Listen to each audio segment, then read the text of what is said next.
ഖതീബ് ഖുതുബ നിർവഹിച്ചുകൊണ്ടിരിക്കുകയാണ്. അപ്പോൾ പള്ളിയിൽ ബക്കറ്റ് പിരിവ് നടത്തുക.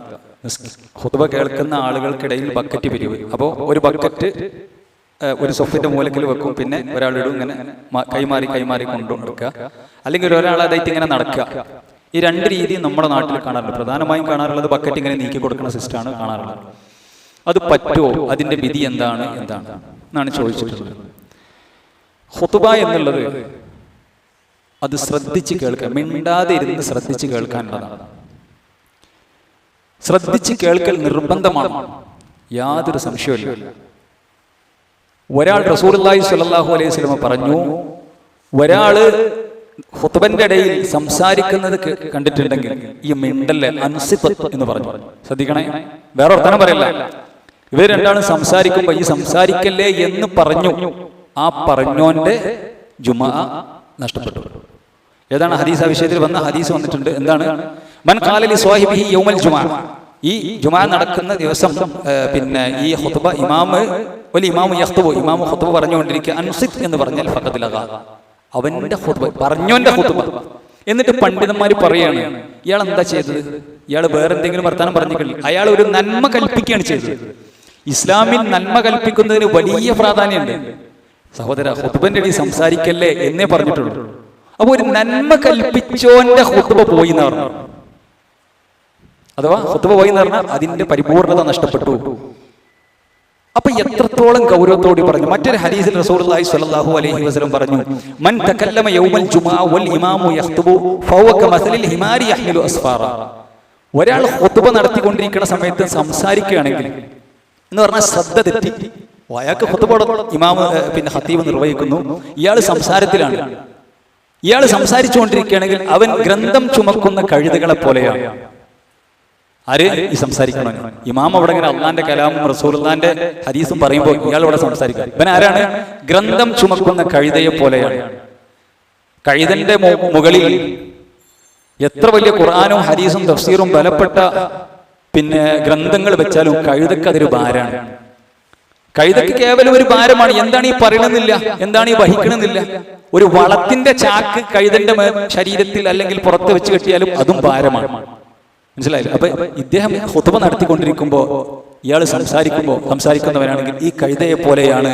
എന്നിട്ട് വല്ലദി യഖൂലു ലഹു അൻസിത്, ഈ സംസാരിക്കുന്നോട് ഈ മിണ്ടല്ലേ എന്ന് പറഞ്ഞാൽ ലൈസത് ലഹു ജുമാ, പറഞ്ഞോനും ജുമായല്ല എന്ന് പറഞ്ഞു.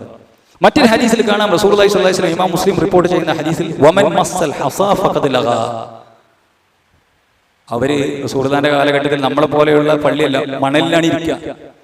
ഇനി മരത്ത് എന്തെങ്കിലും വിരിച്ചു കണ്ടെങ്കിൽ തന്നെ അവിടെ മണലും കാര്യങ്ങളൊക്കെ ഉണ്ടാവും. വല്ല മണലിലാണ്, ഏറെക്കുറെയൊക്കെ ഒരു മണലിലാണ് ഇരിക്കുന്നുണ്ടാവുക.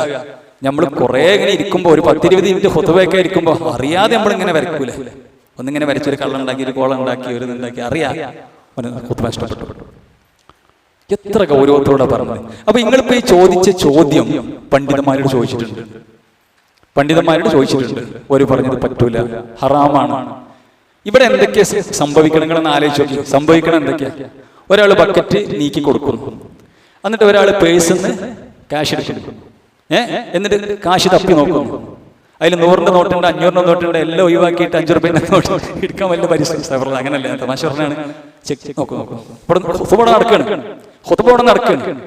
എന്നിട്ട് ഇന്നിപ്പോ അതല്ല, ഇനിയിപ്പോ ഗൂഗിൾ പേ ഉണ്ടോന്ന് അറിയില്ല, അതുണ്ടാവും ചിലപ്പോ. ഇപ്പൊ ബക്കറ്റ് മേലൊക്കെ ഗൂഗിൾ പേന്റെ QR കോഡ് സ്കാനർ ഉണ്ട്. അപ്പോ ഇതൊക്കെ ഖുതുബന്റെ അടിയിലാണ് നടക്കുന്നത്. എന്നിട്ട് മറ്റൊരാൾക്ക് നീ കൊടുക്കുന്നു. ഈ കണ്ട ആളുകളൊക്കെ ഈ പണിയെടുക്കുന്നുണ്ട്. രണ്ടാമത്തെ മറ്റൊരു സംഗതി റിയാഇന് കാരണമാകും.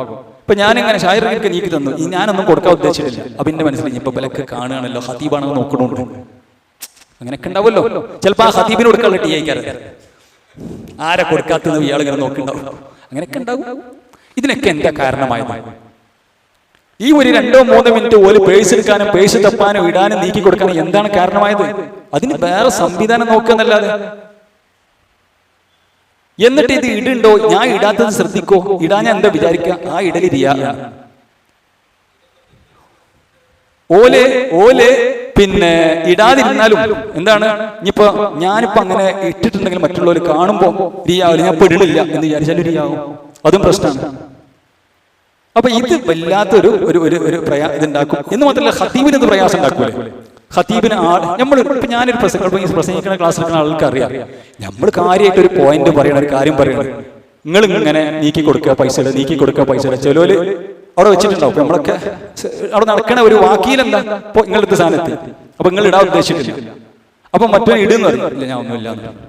അപ്പൊ പിന്നെ ഇവൻ അങ്ങോട്ട് നീക്കി കൊടുക്കും, ഇപ്പം ഇയാൾ തൊടുണ്ടാവില്ല, മറ്റോ അങ്ങോട്ട് നീക്കി കൊടുക്കണം. ഇതൊരു ഈ സ്വപ്പിന്റെ അടിയിൽ കൂടെ ഇങ്ങനെ കളി, അതോടെ ഖുതുബ തീരും. അപ്പൊ അത് പറ്റൂല, ഹറാമാണ്.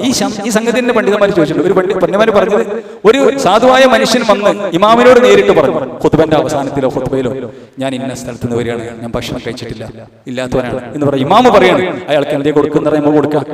ഇമാമിനോടുള്ള സംസാരം അല്ല, ഖതീബിനോടുള്ള സംസാരം എന്തല്ല, ഖുതുബയെ ബാധിക്കുന്ന പ്രശ്നമല്ല. കാരണം ഖതീബാണ് സംസാരിക്കുന്നത്, ഖതീബിനോടാണ് സംസാരിക്കുന്നത്. ഖുതുബക്കിടയിൽ സംശയങ്ങൾ ചോദിക്കാം, ഖുതുബക്കിടയിൽ മാന്യമായ രീതിയിൽ അത് ശരിയല്ലല്ലോ എന്ന് പറഞ്ഞതൊക്കെ നമുക്ക് മറ്റു വിഷയത്തിലേക്ക് പോകേണ്ട ആവശ്യമില്ല, നമ്മൾ കേട്ടിട്ടുണ്ട്, വിശദീകരിക്കേണ്ട ആവശ്യമില്ല. അതിന് കുഴപ്പമില്ല. നേരം മറിച്ച് ആ പള്ളിന്റെ സാമ്പത്തിക സ്രോതസ്സായിക്കൊണ്ട് ഖതീബിന് കൊടുക്കാനുള്ള പൈസ ആയിക്കൊണ്ട് അതൊരിക്കലും ചെയ്യാൻ പാടില്ല എന്ന് തന്നെയാണ് പണ്ഡിതന്മാർ പറഞ്ഞ് വല്ലാഹു അലം.